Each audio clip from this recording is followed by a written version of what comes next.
বাজারে গেছেন, যারা শেখ হাসিনার সাথে দেখা করতে গেছেন, এমন লোককেও বিভিন্ন জায়গায় পদায়ন করা হচ্ছে।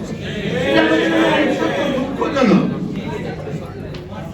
আমি একজনকে বললাম, আমি মনে হয় ছাত্রদল করিনি, ছাত্রদলের প্রেসিডেন্ট, আপনারা কেউই ছাত্রদল করেননি। ভাব করা হয়েছে সাবেক ছাত্রদলের নেতৃবৃন্দ প্রোগ্রাম করে। আরে বাবা, আপনারা কি ছাত্রদল না? আমরা কি ছাত্রদল করে আসিনি এখানে? ওদের লজ্জা লাগে না? আর ওদের ঠিক নেতা যারা এটা অর্গানাইজ করতেছে তাদের অবস্থা কি? পাঞ্জাবের জগতে একটি বিশ্বস্ত নাম, শাবাব এথনিক ওয়্যার। কেউ রুলমেন হাওলাদারের লোক ছিল, কেউ ছাত্র সমাজের লোক ছিল, কেউ বহিষ্কৃত লোক ছিল, এরা অর্গানাইজ করতেছে। আমার দুঃখ লাগে।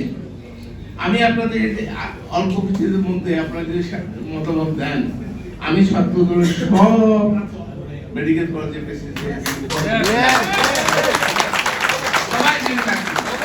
একটা লিমিট আছে, অ্যালামনাই করতে হবে।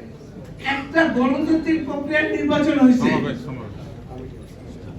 এবং যে কমিটি এর আগের নির্বাচনে প্রচার করা হলো যে কাউন্সিলের পকেট কাউন্সিলের মাধ্যমে নির্বাচন করা হয়েছে। এইবার প্রত্যেকে ভোট দিয়ে নির্বাচন হয়েছে, যেটা বিএনপির সবাই স্বীকার করে যে একটা সুষ্ঠু নির্বাচন। তুমি সেখানে কোনো আজকে দেখো এই প্রোগ্রাম তারা নাই, এটা কি ধরনের বিভাজন?